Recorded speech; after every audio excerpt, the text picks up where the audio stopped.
पुढची बातमी लाडक्या बहिणींशी संबंधित आहे। राज्यभरातल्या लाडक्या बहिणींना 2100 रुपये नेमके कधीपासून मिळणार या मुद्द्यावरनं या प्रश्नावरनं आज सभागृहात प्रचंड गोंधळ झाला। विरोधकांनी महिला आणि बालविकास मंत्री अदिती तटकरेंना लाडकी बहीण योजनेसंदर्भात प्रश्न विचारले। विरोधकांच्या प्रश्नांना उत्तर देताना अदिती तटकरेंची काहीशी कोंडी झाल्याचंही पाहायला मिळालं। लाडक्या बहिणींना 2100 रुपये कधीपासून मिळणार या प्रश्नावर त्यांनी मुख्यमंत्री आणि दोनही उपमुख्यमंत्री निर्णय घेतील असे सांगत वेळ मारून दिली। त्यानंतर अपेक्षित उत्तर न मिळाल्यामुळे विरोधकांनी सभात्याग केला।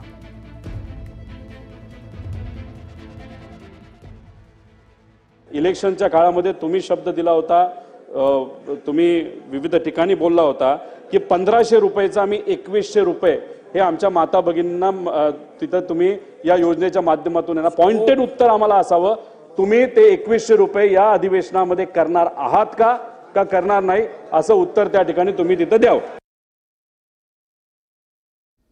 निवडणुकीच्या नंतर जेव्हा सगळे निकष लावण्यात आले, घरात गाडी असेल, दुसरी योजना मिळत असेल, त्यामुळे एक्झॅक्ट आकडा किती आहे, किती लाडक्या बहिणींना अपात्र करण्यात आलं, ज्यांना आधी योजनेचा लाभ मिळत होता आता मिळत नाहीये। आणि तिसरा स्पेसिफिक प्रश्न, सरकारने सांगितल्याप्रमाणे महायुतीच्या वचननामात असल्याप्रमाणे मंत्री महोदयांनी कृपया आम्हाला सांगावं की लाडक्या बहीण योजनेचे 2100 रुपये आपण देणार की नाही, येस ऑर नो।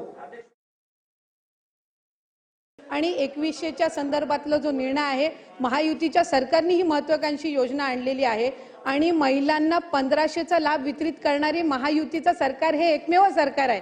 त्याच्यामुळे त्यांच्या आयुष्यामध्ये हा जो आनंद आहे हा अशाच पद्धतीने ही योजना राहणार आहे आणि 2100च्या संदर्भातला योग्य तो निर्णय आमचे मुख्यमंत्री देवेंद्र फडणवीस साहेब आणि दोन्ही उपमुख्यमंत्री योग्य वेळी घेतील।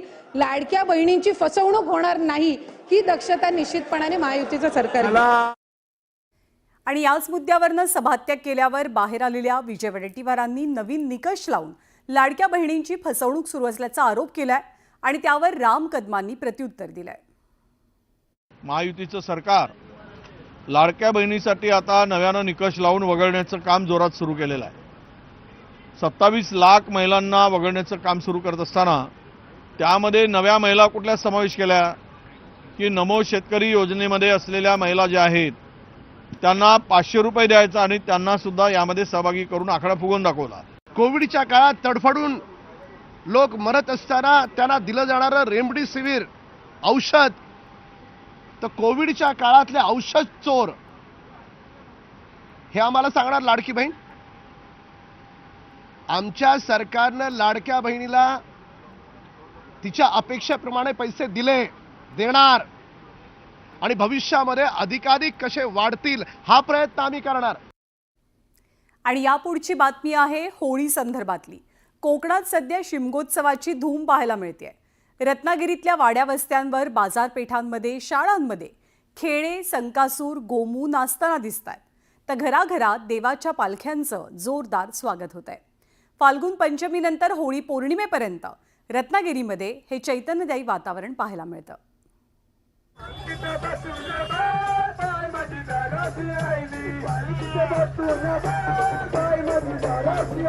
खेडच्या बाजारपेठेत संकासूर आणि महिषासूर प्रकट झाले आणि त्यांनी अख्खी बाजारपेठ हलवून सोडली।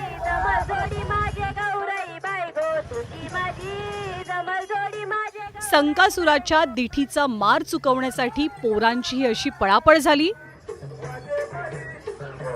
तर महिषासुराचं रूप पाहून लहानांसोबत मोठेही घाबरले। त्यांच्या कलेला दाद देत बाजारपेठेतल्या व्यापाऱ्यांनी त्यांचं पूजन केलं। दापोलीच्या चंद्रनगर गावातील शिमगोत्सवासाठी मोठ्या संख्येनं मुंबईकर गावी पोहोचतात। ग्रामदैवत स्वयंभू श्री घाणेकरी, श्री वाघजाई या देवतांची घरोघरी पालखी येते। या पालखीसोबतच गोमूचा नाच साजरा होतो। राजस्थानी पेहरावातले खेळे त्यांच्या पारंपरिक नृत्याविष्कारांनी शिमगोत्सवाचा आनंद द्विगुणित करतात। श्री घाणेकरीण देवी नवसाला पावत असल्यानं अनेक जण तिच्या दर्शनासाठी आवर्जून हजेरी लावतात। आमच्या घरात देव आले, आम्हाला खूप अतिशय छान वाटतं। त्यांच्या येण्याने आम्हाला खूप आनंद झालेला आहे। तसंच माझी जी बायको आहे ती खूप आजारी आहे, आम्ही श्रद्धा ठेवून इकडे आलेलो आहे आणि ती लवकर बरी होईल आम्हाला पूर्ण खात्री आहे. मी मुंबईमध्ये राहते आणि आम्ही शिमग्याला येतो आणि मी जेव्हा दुसरीत होती तेव्हापासून मी जेव्हा सारं होता तेव्हा मी डान्स करायला चालू करतो. रत्नागिरीच्या मंडणगड शहरात राजे प्रतिष्ठानच्या वतीनं शिमगोत्सवानिमित्त खास पालखी महोत्सवाचं आयोजन केलं गेलं होतं. या पालखी महोत्सवात भाविकांनी वायू वेगानं पालख्या नाचवल्या. यावेळी महिला भाविकांनी सुद्धा खांद्यावर पालखी घेऊन ती तितक्याच समर्थपणे नाचवली. आमच्या घरचे म्हणजे माझे वडील आणि माझा भाऊ या दोघांना पाहून आम्हाला असं वाटायचं की आम्ही पण पालखी नाचवावी आणि त्याच ह्याने आम्ही पालखी नाचवायला शिकलो. पालखी नाचवण्याची कला अवगत कुठून केली तुम्ही? वडिलांना पाहून.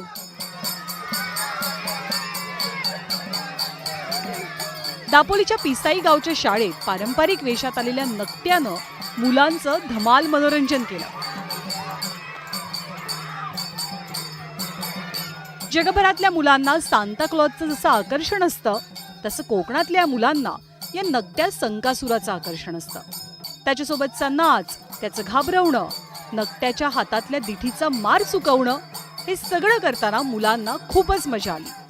एकूणच कोकणातलं घर असो, वाडी असो, बाजार असो किंवा शाळा, सगळीकडे सध्या शिमगोत्सवाचा आनंद दिसतोय. खेडहून चंद्रकांत बनकरसह शिवाजी गोरे, न्यूज 18 लोकमत, दापोली.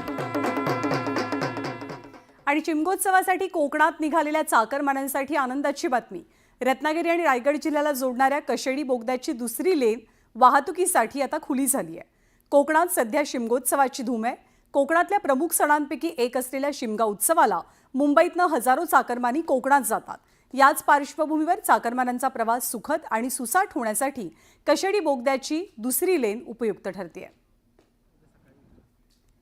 आणि कोकण किनारपट्टीवरती तब्बल 2,500 ऑलिव्ह रिडले कासवांचं संवर्धन केलं जात आहे.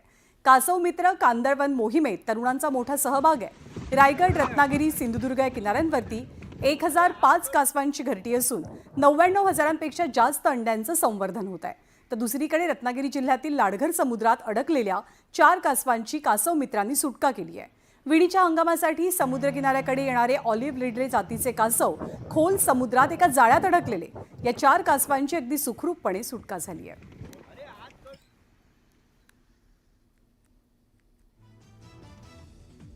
तर कोकणासह संपूर्ण राज्यभरामध्ये सध्या होळीची धूम पाहायला मिळते. प्रत्येक ठिकाणी, प्रत्येक जिल्ह्यामध्ये वेगवेगळ्या प्रथा, परंपरा आहेत होळी साजरी करण्याच्या आणि त्याचेच विविध रंग आपण काही वेळापूर्वी अनुभवले. आणि यानंतर आपण बुलेटिनमध्ये बातम्यांचा वेगवान आढावा घेणार आहोत. महाराष्ट्रभरात, गावागावात, जिल्ह्यात, शहरात आज नेमकं काय घडलं ते बघण्याआधी एक नजर महत्त्वाच्या बातम्यांवर. महत्त्वाच्या बातम्या. प्रायोजक पुष्कराज रागी डिलाइट्स, महाराष्ट्राचं लाडकं आणि नंबर 1 नाचणी सत्व. छत्रपती संभाजीनगर इथली औरंगजेबाची कबर नष्ट करा, खासदार नरेश मस्केंची संसदेत मागणी. छत्रपती शिवाजी महाराजांच्या सैन्यात कुणीही मुसलमान नव्हते, मंत्री नितेश राणेंचा जावई शोध. तर औरंगजेबाच्या कबरीचा लवकरच कार्यक्रम होणार असल्याचाही दावा. सिंधुदुर्गात जय श्रीरामचे नारे देण्यासाठी नितेश राणेंच्या कार्यकर्त्यांकडनं मारहाण, मुस्लिम कुटुंबाच्या गंभीर आरोपामुळे वातावरण तापण्याची शक्यता. संतोष देशमुख हत्या प्रकरणी पुढची सुनावणी 26 मार्चला.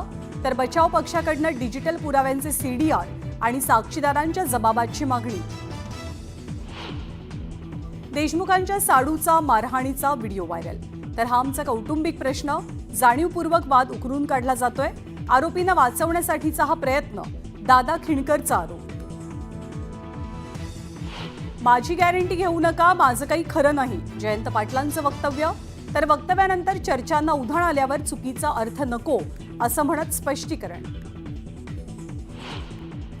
वैयक्तिक आरोप करणाऱ्या सुरेश धसांना पक्षश्रेष्ठींनी समज द्यावी, पंकजा मुंडेंची मागणी. तर पंकजाताईंची पक्षश्रेष्ठींकडे लेखी तक्रार करणार, सुरेश धस यांचा इशारा. सरकारनं लाडक्या बहिणींना फसवल्याचा विरोधकांचा आरोप. 27 लाख बहिणींना योजनेतनं वगळल्याचा दावा करत संतप्त विरोधकांचा सभात्याग. पाचवीतल्या 11 विद्यार्थ्यांनी एकमेकांना शपथ देत हातावरती ब्लेड मारलं. बुलढाण्याच्या शाळेतला धक्कादायक प्रकार, पालकांचं शाळा बंद आंदोलन. प्रशांत कोरटकरला कोर्टाकडनं दिलासा. 17 तारखेपर्यंत अटकेपासून संरक्षण, प्रत्यक्ष यायचीही गरज नाही, कोर्टाचं मत. आणि आधी रेल्वेजवळ स्फोट, मग प्रवाशांना ठेवलं गन पॉइंटवर. जाफर एक्सप्रेसवरच्या हल्ल्याचा नवा व्हिडिओ समोर. बलूच लिबरेशन आर्मीकडनं व्हिडिओ जारी.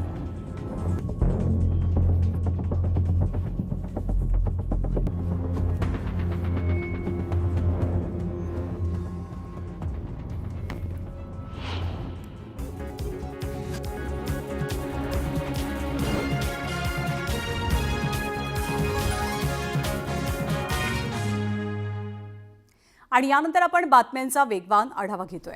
मकोका अंतर्गत